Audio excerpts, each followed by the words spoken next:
Narito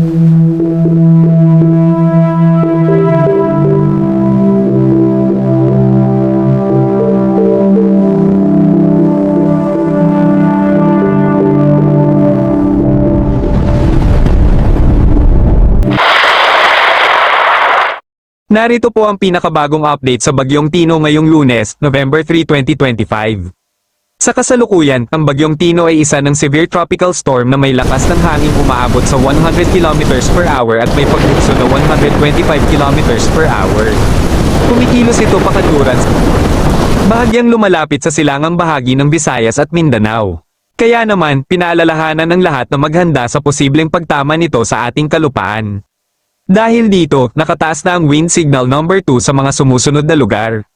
Southern portions of Eastern Samar, Siargao at Bukas Grande Islands, Dinagat Islands. Samantala, nakataas naman ang signal number 1 sa Sorsogon, Barcelona, Bulusan, Magallanes, Gubat, Santa Magdalena, Kasiguran, Huban, Bulan, Irosin, Matnog. Masbate, kasama ang Ticao Island. Eastern Samar, ang natitirang bahagi.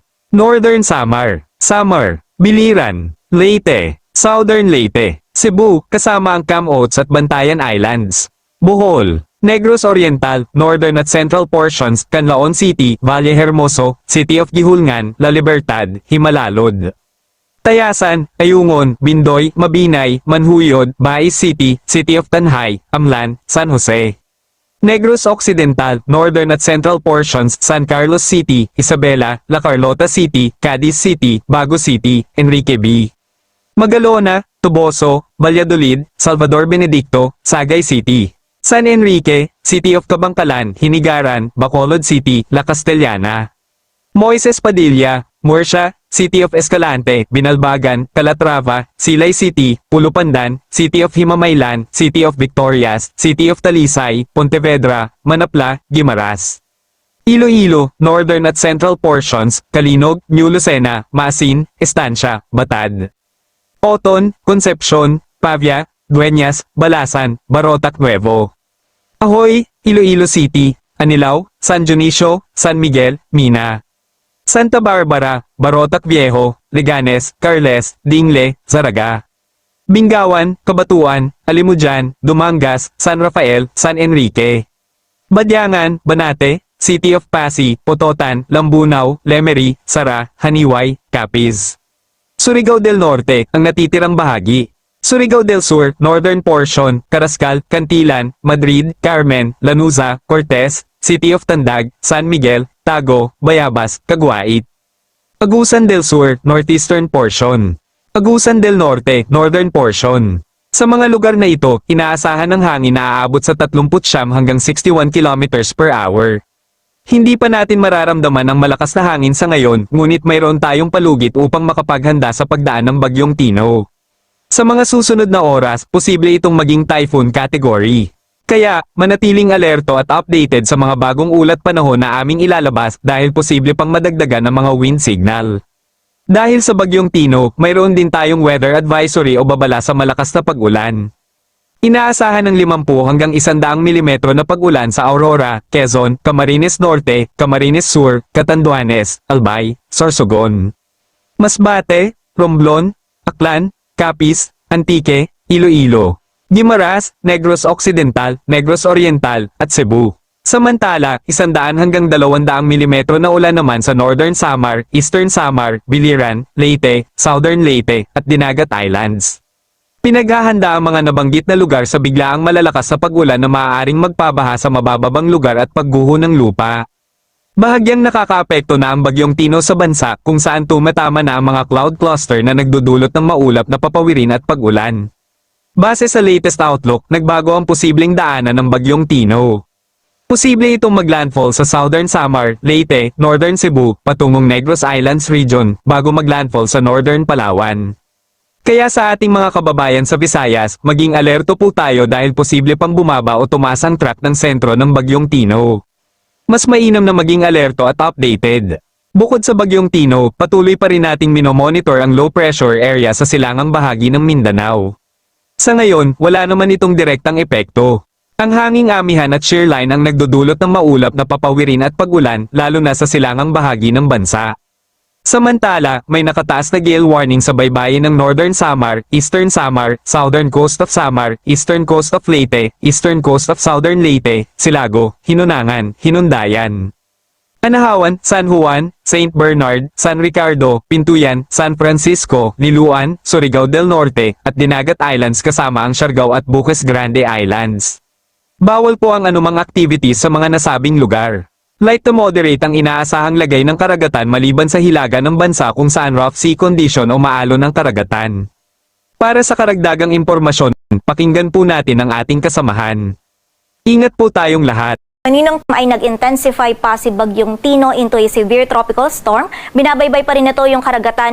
Ito'y kumikilos pakanluran sa bilis na 30 km per hour at simula po ngayong gabi ay unti-unti nang mararanasan yung bugso ng mga malalakas na hangin and also yung mga pag-ulan dito sa bahagi ng Eastern Visayas, maging sa Dinagat Islands at Surigao del Norte na dala ni Bagyong Tino. Samantala, meron na din po mga kalat-kalat na pag-ulan, pagkidlat at pagkulog na mararanasan dito sa nalalabing bahagi pa ng Caraga, maging sa Central Visayas at sa area din ng Bicol Region, dulot naman po ito ng trough or extension ni Bagyong Tino. And bukod po dito kay Bagyong Tino, meron pa tayong other weather systems na nagdudulot din ng mga pag-ulan sa malaking bahagi po ng Luzon. Nakakaapekto pa rin yung shear line dito sa may silangan ng Northern Luzon kung saan magdadala pa rin po ito ng mga kalat-kalat na pag-ulan, pagkilat at pagkulog sa Isabela, Aurora at Quezon. Samantala, ang amihan naman ay nakakaapekto pa rin sa nalalabing bahagi ng Northern Luzon. May dala pa rin po ito maulap na kalangitan na may makasamang may hinang pag-ulan or pag-ambon sa nalalabing bahagi ng Cagayan Valley, maging dito rin sa Ilocos Region at Cordillera Administrative Region. Samantala, yung low pressure area naman na minomonitor natin sa labas ng ating area of responsibility ay huling namataan sa line 395 kilometers west-northwest ng Pag-asa Island. Less likely po na ito ay maging isang ganap na bagyo and wala rin po itong epekto sa anumang bahagi ng ating bansa.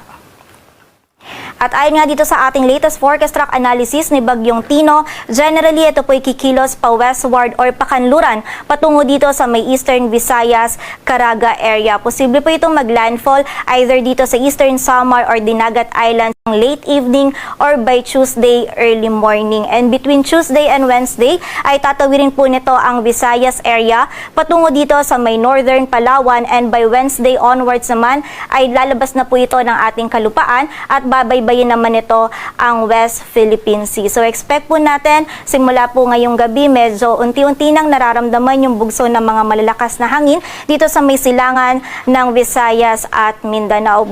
Doon po natin mararamdaman yung peak ng mga malalakas po na hangin and also ng mga malalakas na pag-ulan na dala ni Bagyong Tino for most areas or sa buong bahagi po ng Visayas, maging sa ilang bahagi din ng Mindanao at sa area din po ng Southern Luzon. Kaya naman paghahanda para sa ating mga kababayan. And expect nga po natin, no, hindi lang po basta yung landfall areas yung bibigyang diin natin or bibigyang pansin natin. Dahil nga po ang bagyo ay isang large scale na system, kailangan pong maghanda yung lahat po ng areas na makakaramdam po ng epekto nito. Hindi lang po yung mismong daraanan ng center track nito. So again, yung buong area po ng Visayas, maging yung ilang areas din po ng Mindanao, yung northern portion po nito, maging yung bahagi din po ng Southern Luzon, yung mga kababayan po natin dyan ay pinaghahanda po natin dahil nga po sa epekto nito ni Bagyong Tino na mararamdaman po natin yung peak, most likely po simula hapon. And in terms of intensity naman po, nakita natin, patuloy din mag-i-intensify itong si Bagyong Tino at bago ito mag-landfall